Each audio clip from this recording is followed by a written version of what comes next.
What's up, guys? Jason here from the Table Monkeys, finally back with another video talking about programming. I know it's been a minute since I've been able to put one of these out. Life has just been really busy, work has been really busy, and I have to prioritize making sure that I get the workouts in before I prioritize filming them and talking about them. So I am back finally with one, and we're going to talk about my push and pull days today.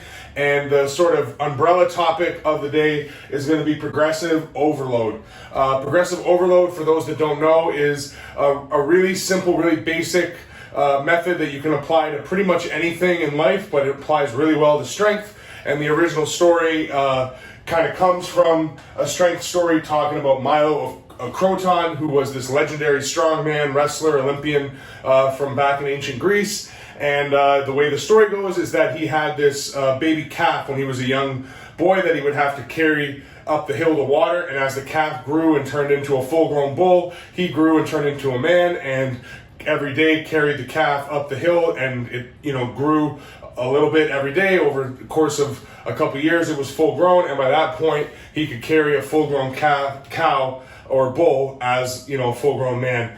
And whether or not that story is true, the application of progressive overload 100% works, and the theory or the sort of basis of that story really does apply to getting stronger. And that's really what I want to talk about, because that's really the method that I apply to my push-pull days. I still apply it to the max effort and the speed days as well, but those are a little bit different, and those are more auto-regulated and depending on the day. Where these workouts, we're trying to make sure that it's work that we can get done, and then just every week add a little bit to it. You may know Greg Doucette. He's obviously a super popular YouTuber. Shout out to Greg. His motto, harder than last time, progressive overload. It's just the same thing. It's the idea of getting a little bit more work done, and there's a lot of ways to progress. You can progress by adding weight to the bar, adding reps, adding sets, doing things quicker, so reducing the amount of time it takes to do something. So let's say you're a long distance runner and you run a mile in 6 minutes, and then you keep working on it until you run that mile, or the next week you try to run it in 5 minutes and 50 seconds, and then 5 minutes and 40 until you get down to a 5-minute mile. That's the same idea as progressive overload. So like I said, you can apply it to so many different things in life, and I really want to talk about my push-pull days, how I apply it to those. So if you guys have been keeping up with this series, throw a card in the window so you can go back and watch some of the other videos that have been leading up to this one, talking about programming and stuff. You'll know that I split my overall macro cycle into 3 different training blocks, and that really applied to my heavy push day. My pull day, I did a little differently. The first block overlapped into the second block because I had a goal that I was trying to reach before moving on, which I'll talk about in a second. But with the push-pull day, I had really 3 blocks that I was going to execute, and each one was going to be a little bit different. So the first one I started with was a 5x5. So a 5x5 is a great base strength, sort of set rep range that you can apply to pretty much any compound movement, and it's going to improve that movement over time. If you look at Pullups' chart and think about strength versus hypertrophy, it's a great rep range to kind of get a bit of the best of both worlds, and it applies really well to my JM press. So I started, I think I started at 205. I ended at 215 or 225 by the end of the block, and the way I did it was I do 5 sets of 5, but on the 5th set I would do an AMRAP, or as many reps as possible, with the working weight of the day. And on my final, my final 5x5 with 225, I did 10 reps with 225 at the end of my sets. So I was pretty happy with that. And then moving on into the next block, and again, each week just progressing. So 205, 215, 225. I started with a weight that was doable but difficult. The AMRAP is where I kind of push that workout day to its kind of limit, but give myself enough, not kill myself so hard that I've got nothing to progress on for the next week. So if I had started, I might have been able to get 225 or maybe 215 on the first week, but it wouldn't have left me much room to continue to progress. So when you're thinking about progressive overload and you're laying out yourself, you know, a number of weeks, you want to start a little bit behind where you're actually capable of, but close enough that you're getting a good amount of work, and then give yourself, you know, noticeable jumps from week to week, so that by the end of it, you're, you know, passing what you easily passing what you could have done in the beginning of that training cycle. Hope that kind of makes sense. So anyway, over that 5x5, I worked up in weight until I got to my goal of 225. Then I did some speed work. So I got really into the chains for this block. I used chains for a lot of different things during this block.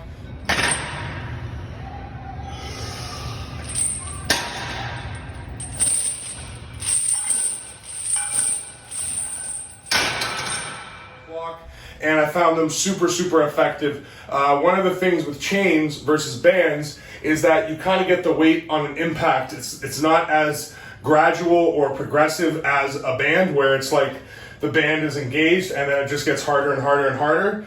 If you set the chains up properly, there should be a part of the range of motion where you don't have any of the chain weight, and then the chain weight kicks in, and it will get gradual over time, but you can also adjust that with how you bundle the chains. So if you bundle them real tight together, it's kind of like you've got a certain amount of weight, and then you're kind of running into a wall and hitting a new, like a heavier weight, and then having to push through that.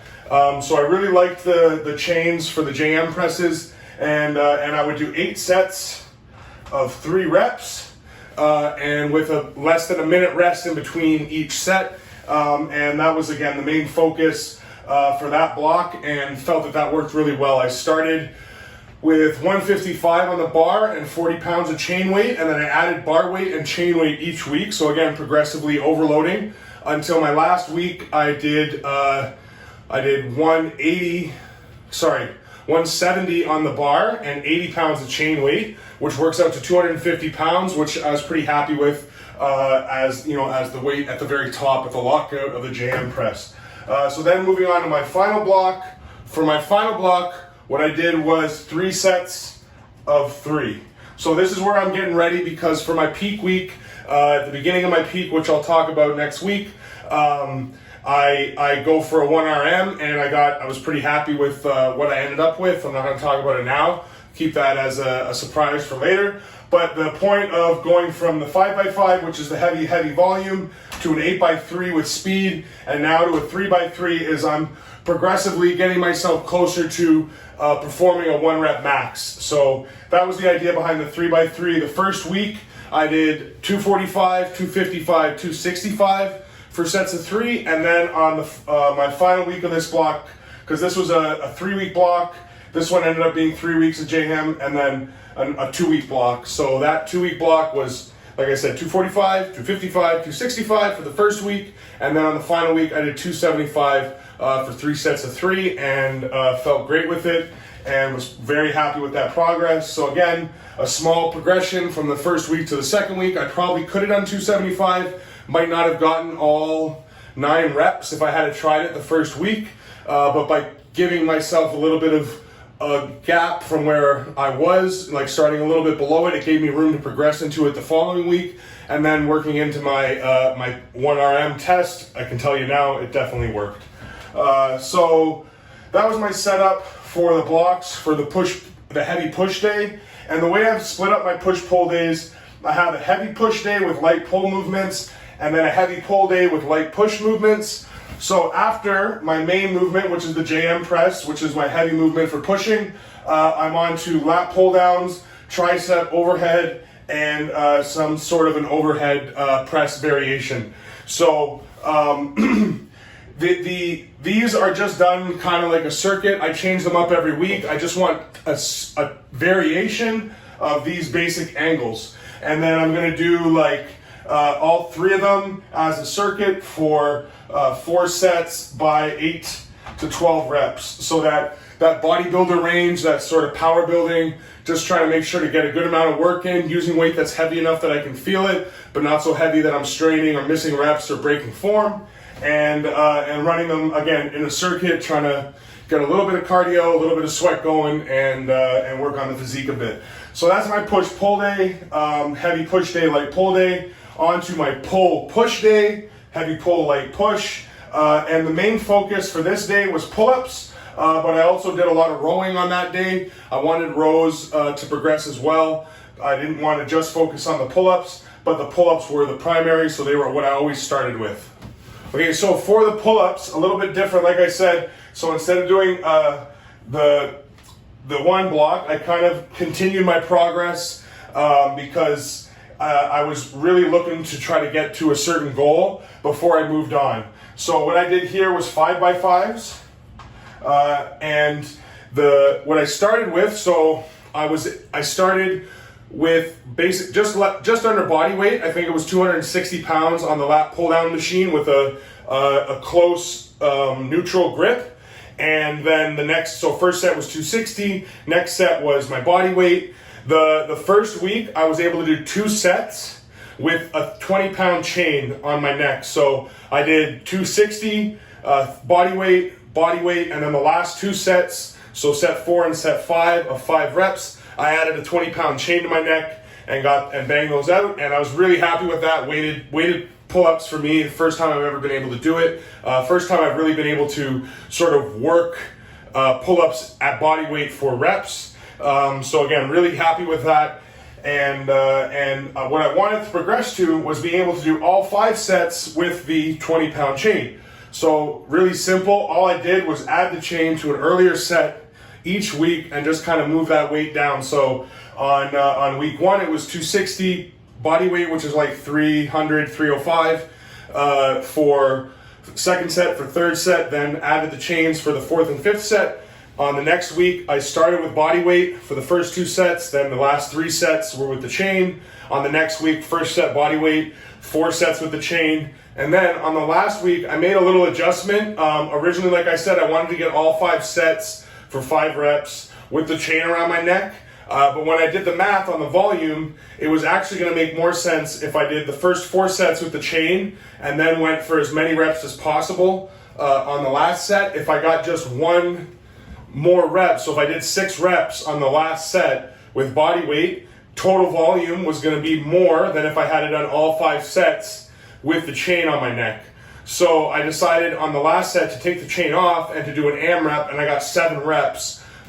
Which after all that weight all that work with the chain around my neck, I felt like I was pretty happy with that. And like I said, total volume, it works out to more, because if I had done 1 more set with my body weight and the chain, it would have been an extra 100 pounds of volume, but with an extra rep at body weight is an extra 300 pounds of volume, so 2 more reps is 600 pounds more volume for the total volume for the day. If you're nerding out with me, that made sense. If not, I just lost you, and sorry about that. But point was, I basically achieved my goal 100%. If I got the 2 reps at body weight, I could have done the 5x5 with the chain. The way the volume works out, the way the math works out, 100%. So I felt like that was the right decision. So that was the decision I made. Again, as the last video we talked about auto-regulation, it's not going to work exactly as you write it down, but you are always trying to get the best out of every workout.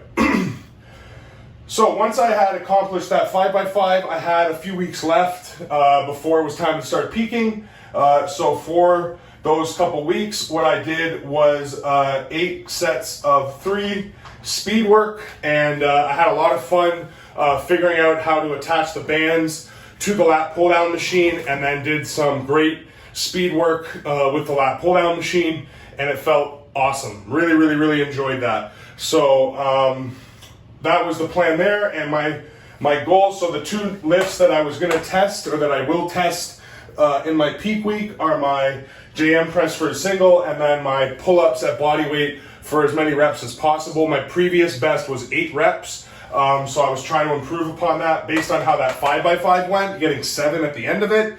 Really feel like I'm definitely going to get a PR. So again, check in next week when the peak week video comes out, and you get to see what I ended up hitting for my max pull-ups. But that was the goal that I was working towards. So again, the explosiveness, 8 sets of 3, getting that speed work in. Really speed work really works if you do it right, and it's a great way to get a lot of work in, or progress your explosiveness without having to take on too much fatigue. So onto the rows. For the rows, what I was really focusing on was the speed work through all the training cycle. I changed the variation, what type of rowing I was doing, and whether I was using bands or chains, but I was constantly doing speed work. So after my 5x5, I would do usually, let's say for this whole block, it was usually a 7x3 speed work.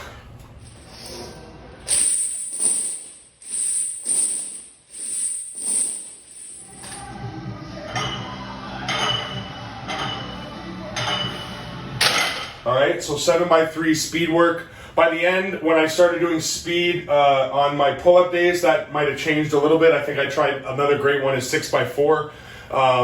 But the point was that I was always doing speed rows. I started with doing like a bent row that we had at Fortis that has a chest brace, using chains on that, felt great. Then went to bands, then I went to our seated hammer row machine, used chains and bands for that. Again, felt great. Eventually, once I was doing the lat pulls, I also did the seated rows on the actual seated row machine with the same band setup that I was using for the pull downs, and that also felt great. So just it really explosive with the weight getting heavier as you're getting more and more contracted, or with the chains where once I get the weight moving, I hit a block of extra weight. Really felt great for the rows. And I mean, we're going to see how it plays out on the table. I didn't have any kind of test or reference to know how much stronger this is getting, but the connection feels great, explosiveness feels great, so I'm expecting those to play out real well. And then on to finish off the heavy pull, light push day, I usually do a lot of shoulders. I had a couple different variations of these. One of the ones I really like using the hammer press machine, and actually instead of pulling it, I stand on the opposite side of it and I push it with my shoulders, which is kind of like a mixture between a JM press and an overhead press. Feels really good on the shoulders and feels really good on the triceps. And then the other thing I would do, so we'll call that a hammer press, or a shoulder circuit. So the shoulder circuit would basically be front or overhead. So I would normally do Arnold press, side laterals, and then a rear delt movement. And I would maybe do that also with the cables, like a drop set on the side laterals, and then the reverse like pec deck. So getting the rear delts real hard. But those were the two basic things that I would do for shoulders. Just again, depending, kind of the same as this day. It would change every week, just depending on what I felt like doing, but just making sure to get work in on the shoulders and a little bit of tricep on that day after I've done my heavy pulling exercises, right? And again, each thing that I'm doing, I'm always trying to make a little bit of progress. So I'm writing down the bar weight for my speed rows, and either trying to increase the bar weight or increase the band or chain resistance week to week.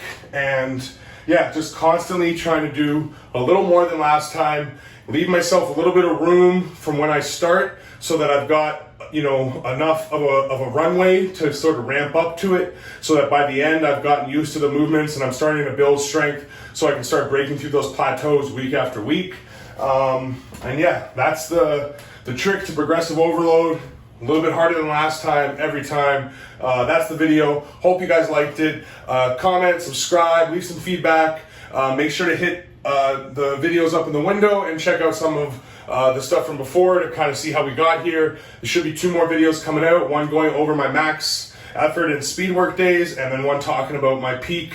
And then it'll be on to Arm Melter, August 6th in Brockville, Rib Fest. If you're in Ontario, you like arm wrestling, that's going to definitely be one of the best events of the year. You should definitely be there. Table Monkeys are going to be there in force. We're going to be representing. Alex and I have been really focusing on this tournament as one that we really want to do well at. So we're both bringing as much as we can to the table. It should be a great day. Hope to see you there. Like I said, comment, subscribe, smash the bell, all those things.